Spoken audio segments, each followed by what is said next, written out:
Xbox gets a surprise new game, Crysis gets a remaster, and Outbreak Endless Nightmares will be playable in 4K on the Series X. Welcome everybody and thank you for joining me. So we have a few things to go over today, starting with the correction I would like to make regarding a topic that I covered yesterday. On the official Xbox Wire blog in France, they reported that Dolby Vision and Dolby Atmos will be exclusive to the Xbox Series X and the Xbox Series S for at least 2 years. Since making that video, Microsoft has responded to the story by saying that there is no plans for exclusivity. As per on MSFT yesterday, a now deleted post on the official France Xbox Wire website claimed that Microsoft had a 2-year console exclusivity for Dolby Atmos and Dolby Vision for gaming. Even though the post was quickly deleted, the information has been picked up by several websites,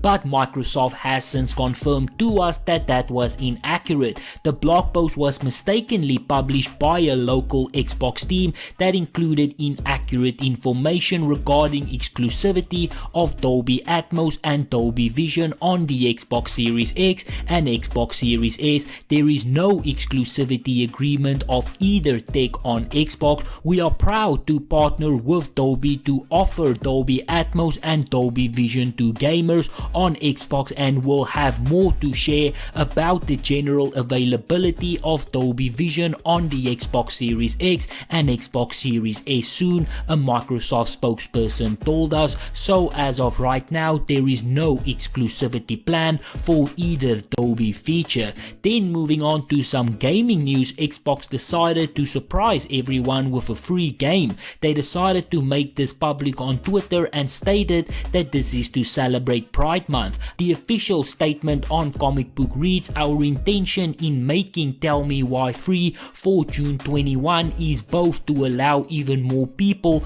to access the game and to encourage our players to spend their money in places that will directly affect the trans and queer communities." Now, I've never played this game before, but I did play Life is Strange, which is from the same developers I believe, so if this game is even half as good, this is a massive win. Now, I'm not sure about the connection of this game to trans people as the statement reads, but I can only assume that the game includes trans characters or actors or developers, but be that as it may, go and check it out and show your support. But then moving on, No Man's Sky will be getting an update on the Xbox Series X, the PlayStation 5 and on PC. This update will be called the Prisms, and this is designed to completely overhaul the visuals of the game. Although this update will add some new content as well, the main purpose of this update is to improve the way the game looks. A big focus point will be lighting, surfaces, weather and environments,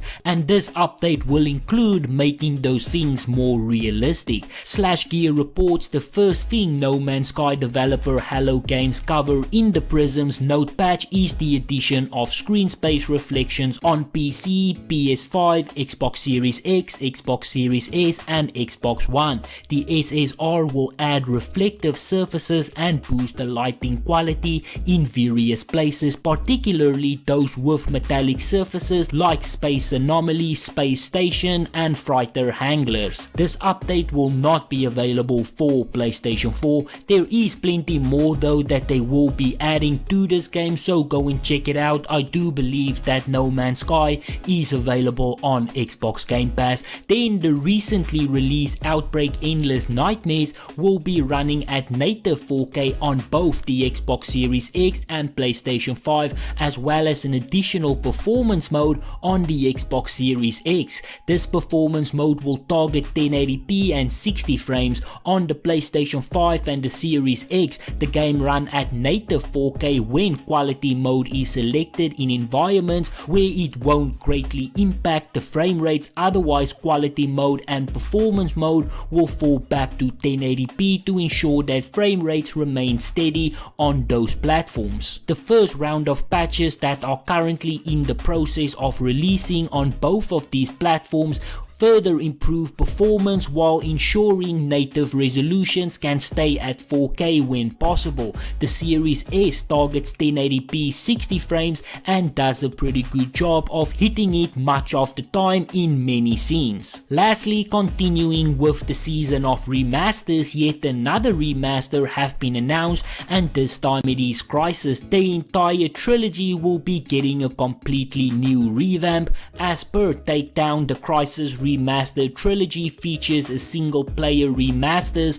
of Crysis, Crysis 2 and Crysis 3, optimized in partnership with Saber Interactive for today's consoles and PC hardware. The free game bundle will be available on PlayStation, Xbox, Nintendo Switch and for PC, with the game playing even smoother on next gen PS5 and Xbox Series X and S. But that pretty much sums up everything that I have for today, so this is where I'm going to end it for now. If you enjoyed this video, be sure to hit that like button. If you would like to see more videos like this, please consider subscribing, and as always, please remember to stay safe, wash your hands, don't touch your face, and I hope to see you again soon.